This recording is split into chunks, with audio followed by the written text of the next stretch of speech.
Kidlat News Updates. Mga balita ngayon, 6 patay sa bagyong Maymay at Habagat, higit 3,000 evacuees, tuloy-tuloy ang ayuda. Magnitude 5.4 na lindol yumanig sa Mindoro, mga tanggapan ng gobyerno sa Metro Manila pansamantalang pinalikas. Pinaghihinala ang bahagi ng rocket na tagpuan sa baybayin ng Cagayan. Ako po si Cesar Soriano para ihatid ang nangungunang mga balita sa buong kapuluan ngayon. Umabot na sa 6 nasawi sa pinagsamang epekto ng bagyong Maymay at Habagat ayon sa Philippine National Police o PNP. Kabilang sa mga biktima ang 2 namatay sa rockfall at landslide sa Rodriguez, Rizal, 2 nalunod sa La Union at Pangasinan, at 2 kusinero na natabunan ng landslide sa La Trinidad, Benguet. Sa direktiba ni Pangulong Ferdinand Marcos Jr., nagpapatuloy ang whole of government response habang pinalawak ng Department of Social Welfare and Development o DSWD ang relief operations. Umabot na sa 3,739 family food packs, 634 ready-to-eat food boxes at 266 non-food items ang naipamahagi habang mahigit 5 milyong family food packs at 6.11 billion peso relief resources ang nakahanda. Nasa 55 evacuation centers naman ang 3,012 evacuees mula sa mga apektadong lugar.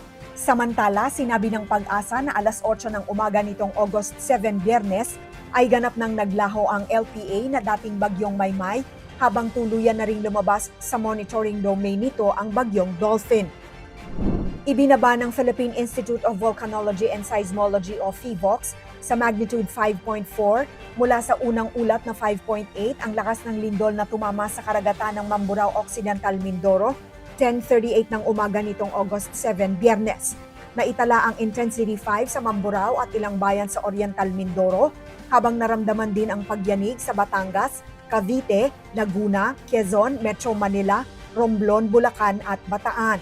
Bilang pag-iingat, pansamantalang inilikas ang mga empleyado ng Korte Suprema, Sandigan Bayan, National Bureau of Investigation o NBI, at maraming iba pang tanggapan habang nakaantabay ang Philippine Red Cross sa monitoring. Ayon pa sa PHIVOLCS, inaasahan ng mga aftershock.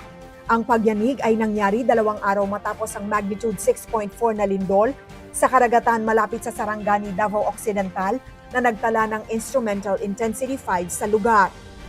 Isang hinihinalang bahagi ng rocket ang natagpuan sa baybayin ng Sitio Naidi, Barangay Babuyan, Claro, Calayan, Cagayan noong August 6, Huwebes, upang agad itong isailalim sa seguridad ng Philippine Coast Guard o PCG.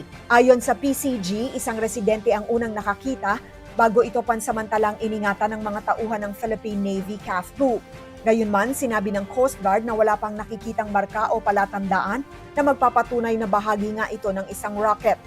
Patuloy ang koordinasyon ng Coast Guard sa mga kaukulang ahensya para matukoy ang pinagmulan at tunay na kalikasan ng naturang bagay, habang pinapayuhan ng publiko na huwag hahawak ng mga kahinahinalang bagay na inaanod sa dagat. Para sa Kidlat News Channel, ako si Rosalyn Sinchonco, nag-uulat. Ako po si Cesar Soriano, kasama nyo sa bawat pagputo ng balita.